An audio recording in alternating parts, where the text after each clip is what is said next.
Est-ce que t'es prêt? Let's go. Go. Waouh! Quelle beauté! Thomas glow up! Arrête, là, tu regardes. Oh, c'est vrai, je pense, j'arrive. Tout le monde, j'espère que vous allez bien. Écoutez, nous, ça va très bien. On a fait une petite journée détente. Là, on va aller manger. On a trop faim. Trop faim. Moi, j'ai mon estomac qui s'est élargi de dingue ici. Donc là, ce soir, j'ai envie d'un tagine. Encore un. Voilà, donc on va aller manger pastilla, tagine, tout ça. Puis tout de suite, j'ai mis un petit pantalon comme ça avec le seul chemisier que Allô, salam alaikum.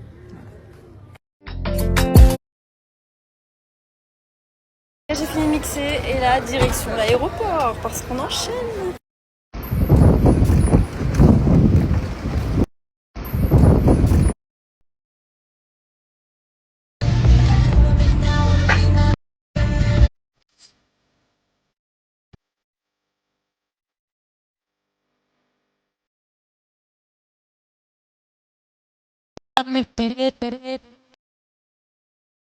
Je pense que c'est un rôle qui lui colle à la peau, parce que c'est un rôle où elle fout la merde, quoi. Alors, dans 5 jours, je vais fêter 33 ans, les amis. Je suis une vieille peau. Voilà. Je suis une vieille peau. Si je pense qu'il y a 1 an, j'avais fait mon anniversaire en Belgique. Là, je suis chez moi dans le sud. Ça me fait bizarre. Je pense à ma vie. Et en fait, j'ai l'impression que chaque année, j'ai une vie complètement différente comparée à l'année d'avant. C'est un truc de malade. Alors, il y a une seule chose dont j'appréhende. C'est une chose qui s'est passée en tournage. Mais je peux pas vous dire c'est quoi, parce que sinon c'est un spoil. Du coup, je peux pas. Mais en fait, c'est lié à toute une histoire dont j'avais pas le contrôle et tout. Du coup, je peux pas vous raconter. Mais voilà, il y a une seule chose. Voilà, le reste, franchement, ça va. Dans le bien ou dans le mal, j'assume tout. Je peux te dire que même il y a 7 ans, ça m'a aidé. Hein. Mais en fait, vu que ma première saison, c'était il y a 7 ans, c'était mon 2e tournage en France, j'étais une autre personne. En 7 ans, on change. Du coup, j'ai affronté cette saison de la vie-là d'une façon différente comparée à il y a 7 ans. Mais j'avais appris des choses il y a 7 ans, et j'ai appris des choses maintenant aussi. Du coup, c'est intéressant. Franchement, ça a été utile pour moi dans les 2 cas, dans les 2 situations, dans les 2 saisons. Mais cette fois-ci, je pense que j'avais une maturité différente parce que j'ai pris de l'âge, normal. Tu sais, cette question, il faut que tu la poses à Maïsan. Parce que quand elle est venue faire la fête à Nice, elle était à 20 minutes de chez moi avec Carla.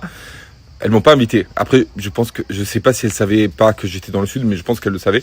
Mais dans tous les cas, voilà, j'adore Maïsan, j'adore faire la fête avec elle. Franchement, faire la fête avec elle, c'est archi marrant. Du coup, et avec Carla aussi. Parce que j'ai déjà fait la fête avec une et avec l'autre. Mais voilà. Mais je pense que c'est plus Carla qui voulait pas me voir. C'est pas Maïsan. Mais bon. Alors j'aimerais trop faire Pékin Express. Mais en France, ils prennent pas des gens de télé-réalité, je pense. Alors qu'en Italie, oui. Mais j'aimerais trop le faire soit avec Marois. Ça pourrait être archi marrant. Soit avec Maïsan. Soit avec Carla. Soit avec Laura Pétard. Ou avec Vivian. Mais avec Vivian, je pense que ça serait carnage. Je pourrais voilà. Je pourrais le tuer, entre guillemets, voilà. Je pourrais péter des gros plombs avec Vivian. Moi, je pense une chose. Je pense que Maïsan, elle est archi jalouse d'Emine parce qu'elle est amoureuse d'Emine, c'est son âme sœur. Faut se le dire. Quand tu es amoureuse d'un mec pour toutes ces années, avec tout ce qu'ils ont vécu, c'est parce que c'est son âme jumelle, sa flamme jumelle, son âme sœur, je sais pas comment l'expliquer. Et du coup, elle voit chaque petit geste, elle le voit comme un... Si Emine au milieu, elle le voit comme quelque chose de négatif. Mais en vrai, je pense qu'elle pourrait vraiment bien s'entendre. Parce que moi, je les ai vus, même entre guillemets en bon terme. Et franchement, c'est dommage. C'est dommage. Parce qu'elle formerait un super binôme. Mais bon. Alors moi, je me mets pas dans le lot. Mais si tu enlèves les Marseillais, Kevin, Julien à l'époque, si tu enlèves Vivian, si tu enlèves Enzo, Nicolas Couteau aussi, il y a Benoît qui est fort, mais il n'y en a pas beaucoup. Si tu compares les femmes et les hommes, en télé-réalité, les femmes, elles sont plus fortes. Mais parce que la femme, elle suit plus son instinct. Le mec, il veut faire le bonhomme, il est premier degré, il se prend au sérieux, il mise que sur la beauté ou sur la force brutale, entre guillemets. Et du coup, ça marche pas. Il y en a pas beaucoup qui sont forts en mec en télé-réalité. Et ça a été mon avantage parce que du coup, je me suis assuré énormément de place sur plein de tournages grâce à ça aussi. Alors franchement, il y en a beaucoup, mais je peux pas te le dire parce que sinon c'est spoilé. Je peux pas spoiler. Il y a des gens qui sont arrivés plus tard, je peux pas les nommer. Il y en a beaucoup. Alors il y a des gens que je connaissais déjà, que j'aimais déjà ou que j'aimais pas déjà, mais il y en a des gens que j'ai connus, que j'ai rencontrés dans la villa, que j'ai vraiment bien apprécié. Vous allez le voir, ça se voit direct. Dès les premiers épisodes, je pense que vous allez capter. Mais pour moi, Marois, c'est une valeur sûre. On ne s'est jamais disputé, il y a eu juste une petite parenthèse quand elle était en couple. Mais même dans cette parenthèse, on s'est vraiment jamais disputé. Et c'est une personne que je porte toujours dans mon cœur. C'est vrai qu'on se voit pas souvent, c'est dommage. Mais c'est vrai que moi j'ai mis le truc de mon côté, elle du sien, du coup c'est un peu compliqué. En plus maintenant elle habite à Dubaï. Mais pour moi Marois c'est Marois quoi. C'est ma Marois. I'm a mommy. Mamacita. Ah, avant toute chose, ça te gêne pas de mettre un peu de gel hydroalcoolique? Putain, c'est dur à dire. Non, mais ça, il faut... Attends. Non mais Laisse tourner. Non, il faut pas dire gel hydroalcoolique. On peut dire quoi? Dis juste, je sais peu de pas, gel. lave-toi les mains. un peu Un peu de Ça gel. te gêne pas de désinfecter les mains? Non. Ouais, je sais pas, attends. non mais Euh, avant toute chose, Tu peux te désinfecter? tu peux te désinfecter Ouais, les tu mains. peux te désinfecter les mains. Je pense que c'est mieux parce que gel hydroalcoolique c'est long. Ah ouais. Attends.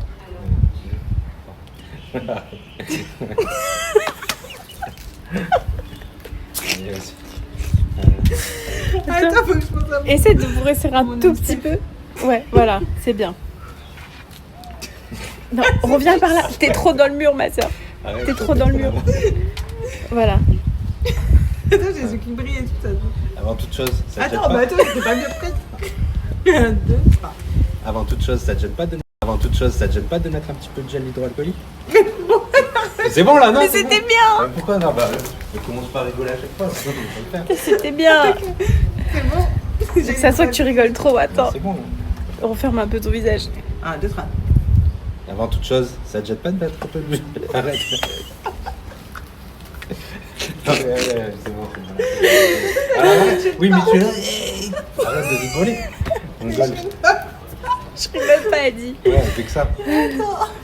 Attends, resserrez-vous parce que là ça va pas. Ça va mon maquillage? Attends, juste que je mette. C'est bon? Voilà. Resserrez-vous un tout vais pas petit peu rigoler. parce que comme c'est en x2. Voilà, là c'est très bien. C'est bon? Avant toute chose, ça te gêne pas de mettre un peu de gel hydroalcoolique? C'est bon? Hein? Faut que tu parles plus fort, chérie. On va Ouais. même pas t'entendre. Bonjour tout le monde. Bon, hier c'était le baptême. Tu dis bonjour maman? Tu veux dire bonjour, c'est ça? Bonjour. Hier c'était quoi hier? Le baptême. Du coup je vous ai rien posté parce que j'étais concentrée. Ah oui, c'est ton cadeau de baptême de la part de maman, c'est ça? Ça c'est On moi. leur montrera tous tes cadeaux ce soir, tu veux? Moi, et ça, c'est Parce que je viens de lui enlever les colliers qu'elle a eu. Bref, hier c'était le baptême. C'était vraiment chouette, hyper émouvant. Je posterai, je pense, quelques vidéos, bon pas l'intégralité, parce que c'est des choses que je veux garder privées, mais je vous posterai quelques photos, quelques vidéos un peu plus tard. En plus, je suis en Corse, je capte super mal. Et j'ai pas le temps là de trier, il y a tellement eu de vidéos, de photos, On est dans un restaurant. Oui, là on est dans un restaurant, à la plage. C'est trop bien là. Et du coup, je vous posterai une partie du baptême plus tard. On va aller Aujourd'hui, demain, on verra. Ouais, tu veux faire du jet ski aujourd'hui? Promets, hein. Promis.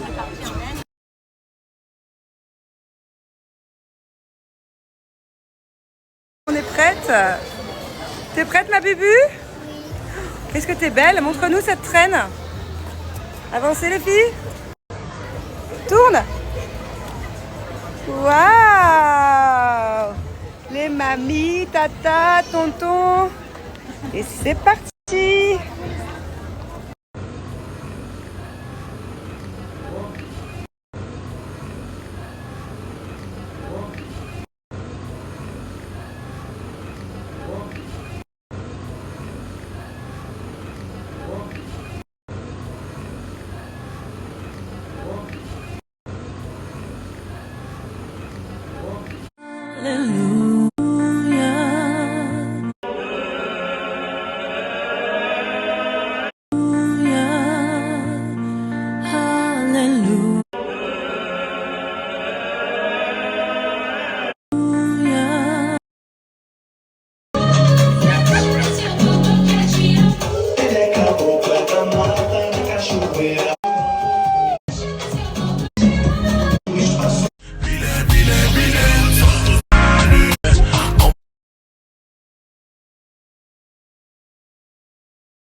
Dos, tres. Dans l'autre sens, dans l'autre sens. Une, non, vers moi, vers moi. Allez. Une, dos, tres. Oh.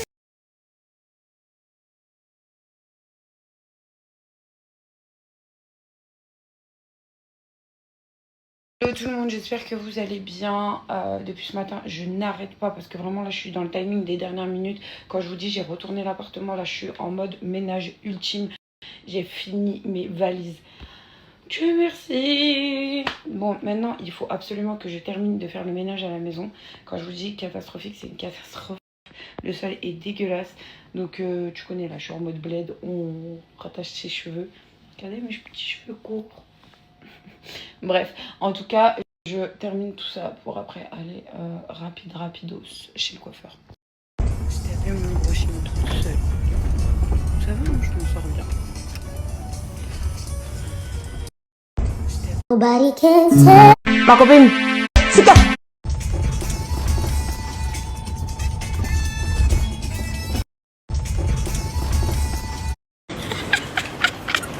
Vas-y, tu prends le temps.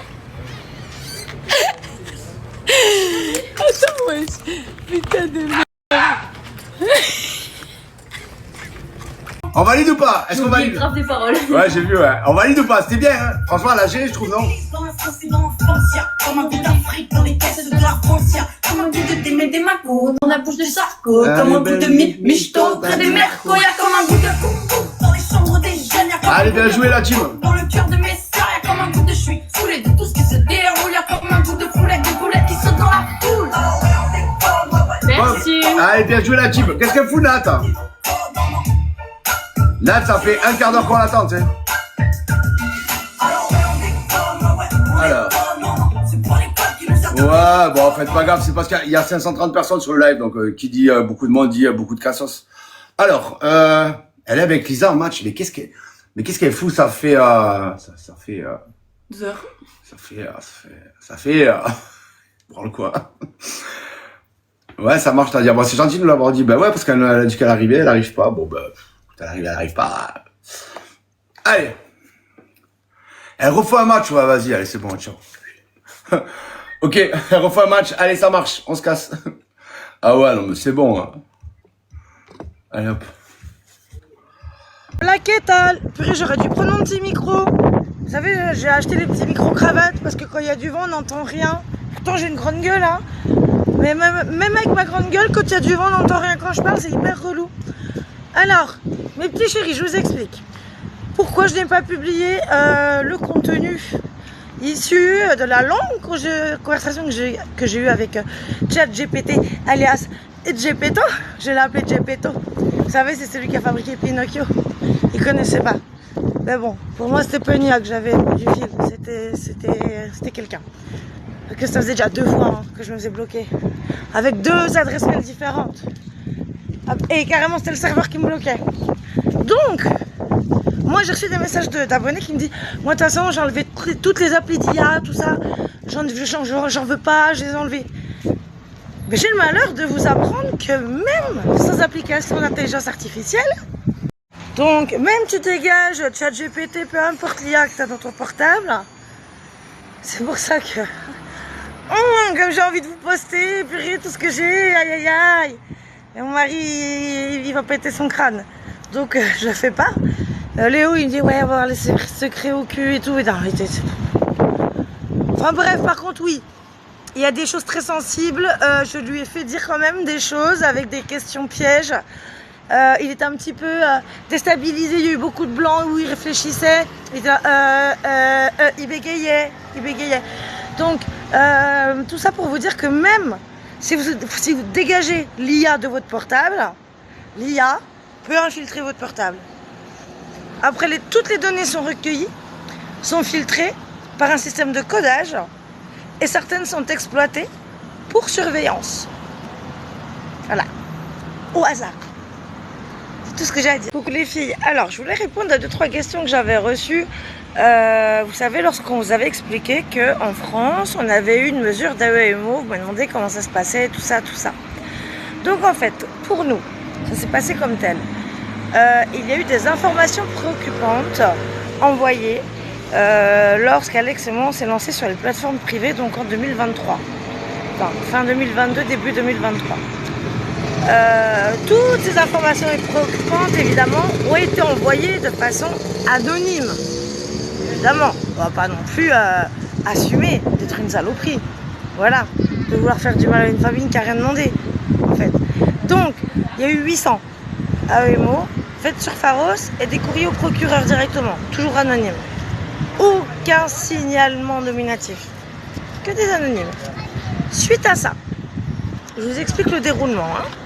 Suite à ça, nous avons reçu un courrier nous disant que voilà, ils avaient reçu des informations préoccupantes concernant notre surmédiatisation et donc aussi potentiellement l'impact que cela aurait pu avoir sur notre famille par rapport à notre activité sur les plateformes privées, parce que rappelez-vous, Léo était venu une fois sur le plateau de TPMP et il était mineur. Et d'ailleurs TPMP s'était pris une amende pour ça, parce que comme il était mineur, en fait il n'avait pas le droit, vu le sujet abordé. Et pour ce faire, donc, on n'a pas eu de rendez-vous dans leurs locaux. Ils nous ont proposé une date où 2 personnes viendraient chez nous, à savoir une assistante sociale et une psychologue. On a dit ok. J'étais enceinte de Maëna. On était déjà à Montarno parce que les signalements, quand ils ont été faits, on était encore à Alès, on était dans le Gard. Et donc non, je dis des conneries.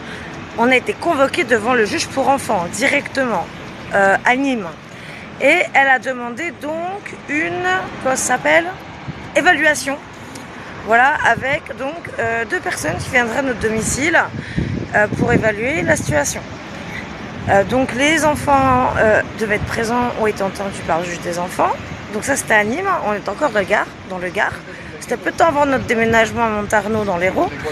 Donc ils ont entendu les enfants, enfin tous ceux qui étaient en âge de s'exprimer en tous les cas, individuellement. D'ailleurs la juge avait choqué ma fille en lui posant des questions en fait qui étaient à caractère S sur L.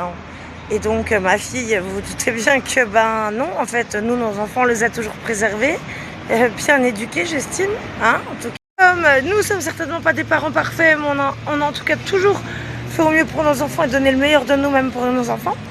Et carrément, la juge a même reconnu avoir été trop loin dans ses questions, parce que Léna a demandé à sortir de son bureau, était en larmes parce qu'elle ne comprenait pas ses questions.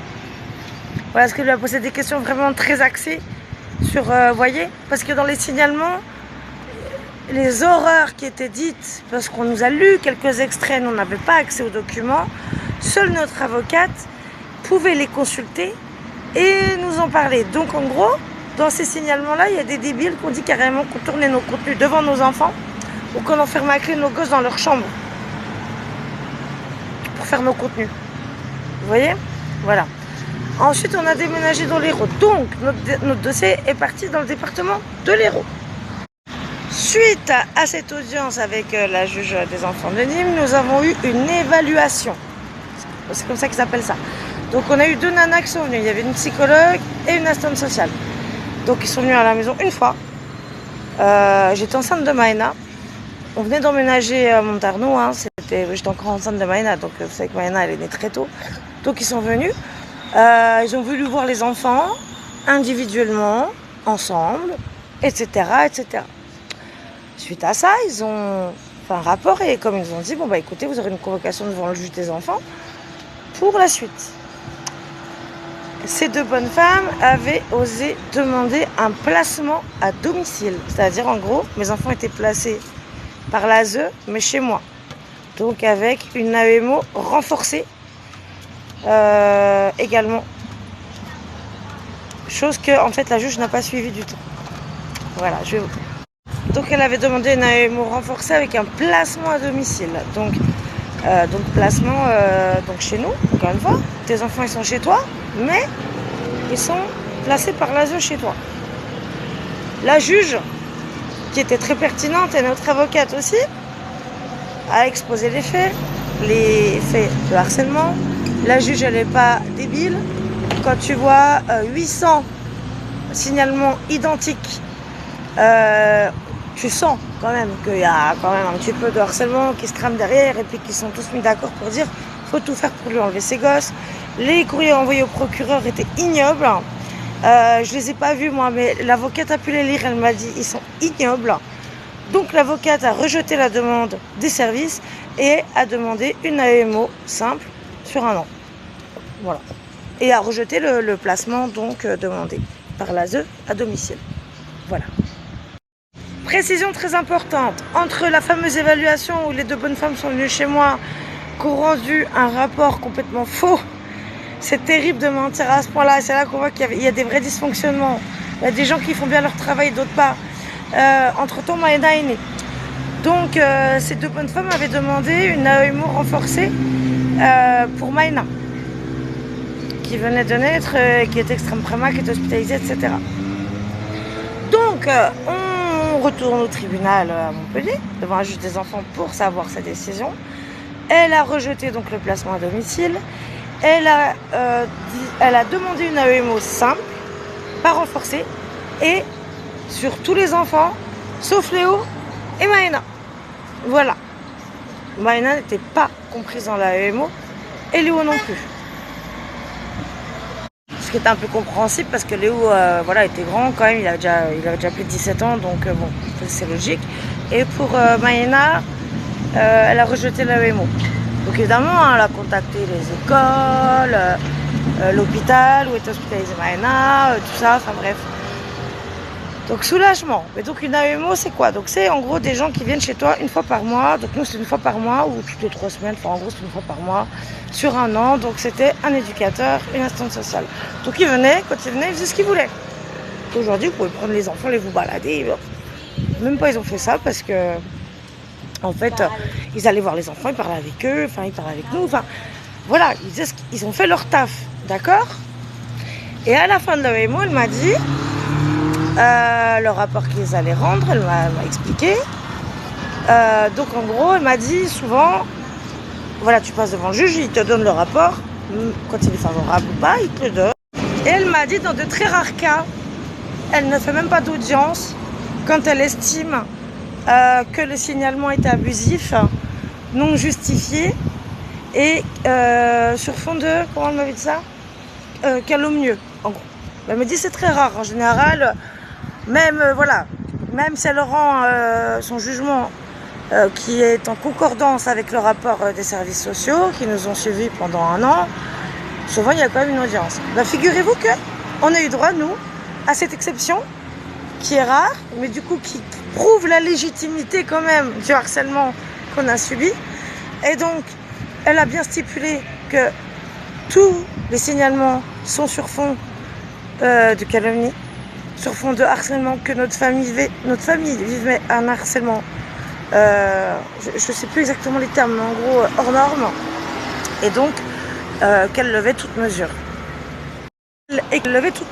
Sachant que les 2 personnes des services sociaux qui nous suivaient avaient accès au courrier qu'ils recevaient. La mesure était déjà finie et je vous dis, l'assistante sociale m'a dit, j'ai reçu un courrier, elle m'a dit qu'il m'a mis la nausée.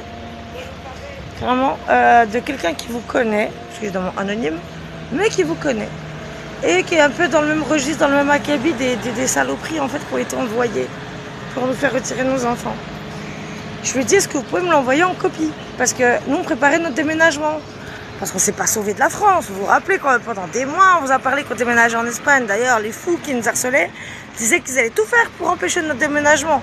Contacter le consulat, l'ambassade, tout faire pour nous empêcher de quitter le territoire et empêcher notre déménagement. Voilà où on en était, à tel point que notre date de déménagement, on la connaissait déjà depuis des mois. On l'a gardée secrète pour ne pas encore vivre. Et donc je me rappellerai toujours, elle me dit ça, donc je lui demande si elle peut me l'envoyer, elle me dit je ne sais pas si j'ai le droit, donc je me renseigne auprès de ma supérieure. Elle m'a dit j'ai pas le droit, mais si vous voulez, vous pouvez venir dans nos locaux, on peut vous le lire. J'étais à 2 ou 3 jours du déménagement, j'avais la tête dans les cartons, machin, les papiers, tout ça, j'avais pas le temps. J'ai dit non mais c'est pas grave, je dis écoutez, de toute façon maintenant c'est derrière nous.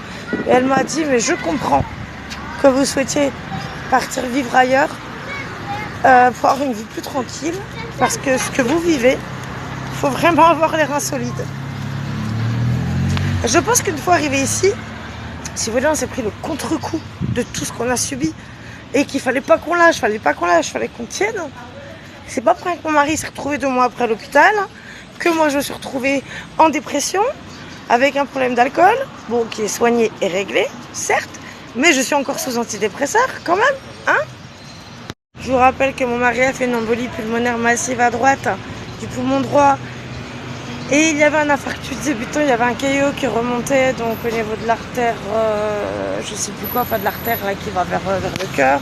Bref, tous les mois il a un contrôle, il doit faire un ECG, un Doppler et un bilan de coagulation. Il a un traitement à vie. Et voilà, et moi je suis sous antidépresseur.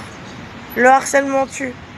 Et ils ont bien conscience. Parce que c'est bien d'inventer des mensonges, de faire des lives de 3, 4, 5 heures pour dire que des horreurs. Ma fille, il y a 7 ans, elle avait 7 ans. Aujourd'hui, elle en a 14. Si elle n'a pas envie d'être en story, elle a le droit, c'est une ado.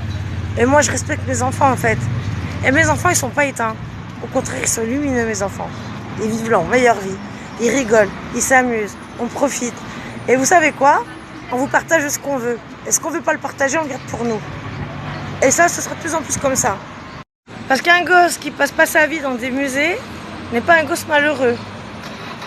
Donc après, il y a des musées sympas, le musée du rire, le musée des bonbons, génial. L'aquarium aussi, génial.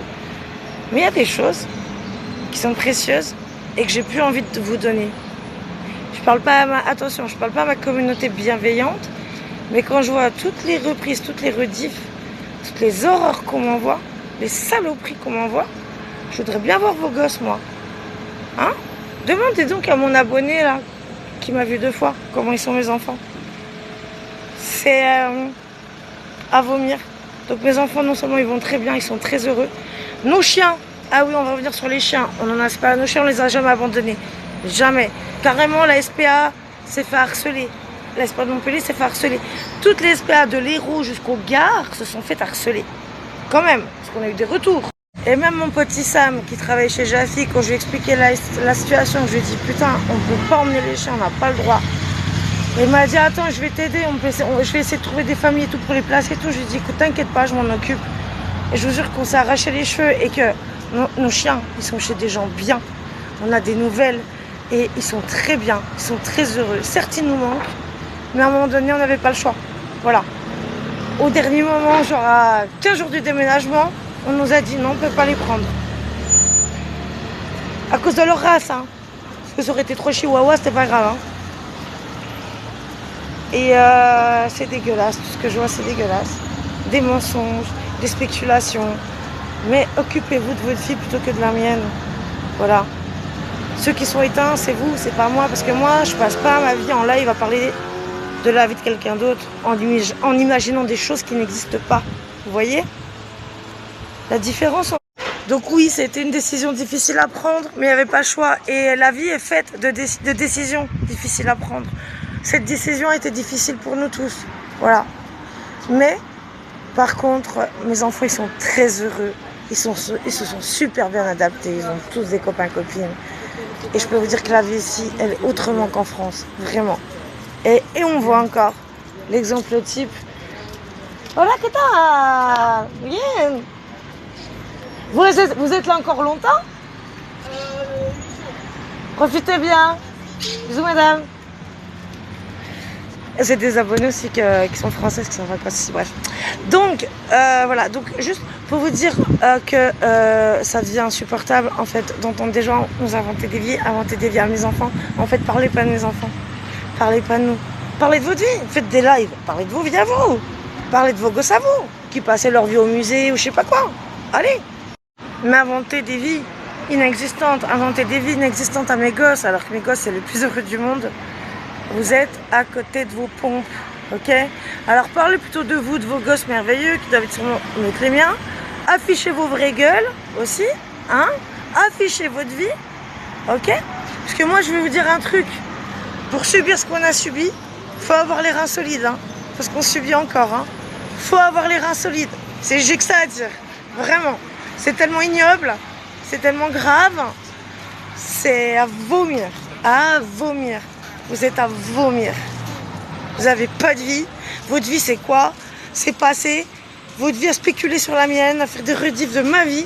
Je vous file 3 minutes de ma vie sur 24 heures. Et je vous jure que là, en plus, c'est marrant parce que dans quelques jours, on va à Barcelone, nous avec les enfants, faire un truc. Même pas, je vais le partager. Juste, je vais afficher comme à Barcelone et je vous partagerai rien du tout. Parce qu'en fait, j'en ai plein le cul de vos gueules. Attention, je parle pas des gens bien. Hein, parce que j'ai une communauté extraordinaire. Vous êtes extraordinaires. Je parle des folles là, des spice folles là du net, qui passent leur vie. Vous vous rendez compte qu'il y a des gens qui vont passer 3, 4, 5 heures en live juste à parler de ma vie? Mais putain, je suis pas là, vous faites quoi du coup? Vous faites chier, vous faites du crochet, vous faites, je sais pas, de la broderie, du bridge, j'en sais rien. Parce que si je suis pas là, vous faites quoi, finalement? C'est ça que je me demande. Donc en fait, foutez-nous la paix. Comme j'ai déjà dit 1000 fois, foutez-nous la paix. Et dire on travaille pas, on fout rien. Vous pensez qu'on vit d'amour et d'eau fraîche? Vraiment? Donc en fait, vous maîtrisez rien de ce que vous dites. Vous dites que de la merde. Vous êtes un ridicule, parce que moi la vérité je la connais, parce que c'est ma vie, c'est pas la vôtre. Et en tout état de cause, vous êtes toujours dans la diffamation et dans le harcèlement. Vous avez toujours pas compris. Mais c'est pas grave. C'est pas grave.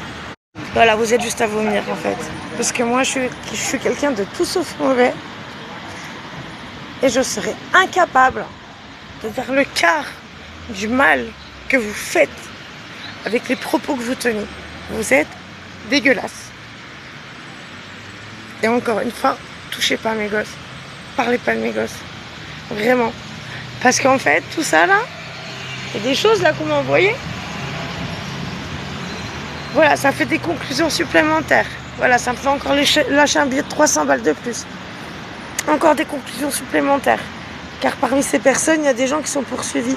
Le jour où vous aurez votre convocation, je pense que là, vos lives, bizarrement, vous allez redescendre d'un étage. Vos rediffs de merde aussi, vous allez redescendre d'un étage. J'ai failli oublier une autre cosa también. À ce que je sache, enfin, il me semble que nos enfants, je ne les ai pas faites toutes seules.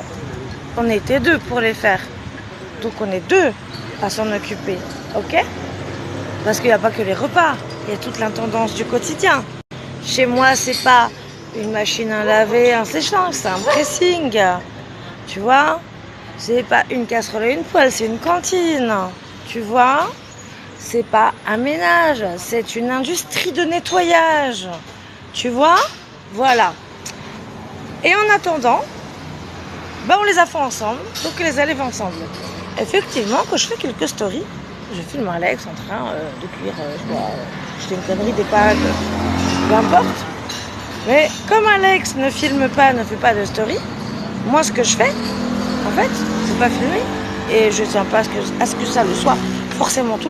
Quand tu vois que c'est folle, même quand je vais filmer, je sais pas, un gratin, un plat que j'ai cuisiné, des moules, un gâteau, peu importe, elles vont trouver à redire alors que moi je cuisine.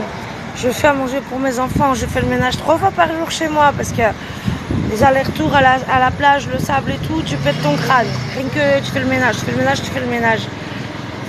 En fait, il y a toujours quelque chose à redire. Quoi que tu fasses, vous êtes abominable. Occupez-vous de vos gosses. Parce que moi j'ai vu un extrait de live où carrément la meuf elle envoie chier son gamin en lui disant « Mais faut-moi la pêche en live !» Alors les lives, moi quand j'ai fait avec mon mari, c'est le soir quand mes enfants ils dorment. Parce que chez nous il y a un rythme. C'est pas l'anarchie. Mes enfants ils sont éduqués. Ils savent se tenir. ok? À table, dans la vie de tous les jours. Et quand, voilà, il faut les rappeler aussi, tout simplement, à la bonne tenue, on le fait. On fait notre rôle de parents, mais jamais de la vie. Je néglige mes enfants. Quand par exemple je fais mes lives toute seule, mes lives make-up, où je me maquille l'après-midi, c'est souvent pendant la sieste de Maëna, d'accord? Donc en fait, c'est ce qu'on appelle le temps calme chez nous. Donc le temps calme, c'est quoi? Les plus grands évidemment ils font plus la sieste, et c'est donc il y a Maëna qui fait la sieste, et les autres qui vaquent à leurs occupations, savoir du coloriage. Bon, Hector en ce moment c'est la lecture, il aime beaucoup lire le catalan, donc il lit beaucoup de choses en catalan. Il y en a des autres, ils regardent des vidéos, des dessins animés. Enfin, c'est 1h30 de temps calme. Voilà. Et après, on fait la sortie quotidienne. On gère une famille de 9 enfants. Et je me rappelle d'une chose très précise. Quand on a commencé Famille Nombreuse, Léo était ado, pré-ado, il devait avoir 13 ans. Et les gens disaient « Ah, le pauvre gosse à 18 ans, dès qu'il va pouvoir se barrer, il va se barrer. » Ah ouais? Regardez, Léo, il aime tellement sa vie de famille, il aime tellement ses frères et sœurs et ses parents, qu'effectivement, quand on lui a dit qu'on envisageait de déménager en Espagne, lui, il venait de changer de taf. Il avait arrêté de travailler à Super Rude, il venait de trouver son travail à la boulangerie. Il disait, écoute, non, moi je vais rester, je vais faire ma vie. Là, donc, quand on est parti, il était en colocation avec un copain à Montpellier. Après, il a trouvé un petit appart je sais pas, même pas 15 mètres carrés, sur le lieu à Montarno où il travaillait. Et donc, je dis ok, Léo il m'appelait tous les jours, on restait 3-4 heures au téléphone. Et à chaque mois, quand il avait ses jours de congé, il venait, il descendait. Et d'ailleurs, il est descendu le lendemain que son père était hospitalisé. C'était le hasard, c'est qu'il avait ses 3 jours de congé à ce moment-là. En fait, Léo, tout le monde lui manquait tellement qu'il a dit en novembre, je viens vivre avec vous. Vous voyez, il s'est pas barré en courant à 18 ans alors qu'il pouvait le faire, il avait son taf et tout. Et concernant les chambres, on n'a pas la plus grande chambre. La plus grande chambre, c'est les filles qui l'ont. Leur chambre, elle fait plus de 20 mètres carrés, elle fait 22 mètres carrés. Parce que nous, on a un coin où il y a le lit, et de l'autre côté, où il y a des placards. Ok? C'est les filles qui ont la plus grande chambre, et je leur ai même mis un paravent. Sachant qu'en plus, il y en a là, un lit 2 places. Et les filles, elles ont un lit superposé. Donc si potentiellement un jour on déménage, effectivement, je vais privilégier Léo et Léna pour qu'ils aient leur chambre seule, si c'est possible. Parce que c'est vrai quand même ici, en Espagne, on trouve des maisons quand même très grandes avec beaucoup de chambres, avec beaucoup de salles de bain. T'as limite autant de chambres que de salles de bain, c'est très comme ça. Mais pour cette première année en Espagne, je suis très satisfaite. Très satisfaite, je suis très fière de mes enfants. Je suis très fière de leur faculté d'adaptation incroyable, sachant toutes les épreuves qu'on a traversées, mais tout, hein. Ils ont été exceptionnels et mes gosses, ils sont pas étonnés, ils sont lumineux, Et je pense que celles qui passent toute leur journée en live à parler de nous, sachant qu'elles ont toutes des gosses, allez vous occuper de vos gosses parce que celle qui dit fous-moi la paix, je suis en live, moi jamais je dis ça mes enfants, tu vois. Va t'occuper de tes gosses. Moi, je m'occupe des miens. T'inquiète. Et même si la table, elle n'est pas assez grande pour tout le monde, ça ne change pas la convivialité et l'amour qu'il y a entre nous, qui est indestructible et que malgré tout ce que vous faites, vous ne détruirez jamais. Jamais. Voilà. Parce que des amis, on en a eu. On s'est fait entuber. Même la famille, elle nous a entubés. On se préserve. Toi, tu brilles dans mes yeux comme une étoile. Il m'a dit, c'est j'étais là.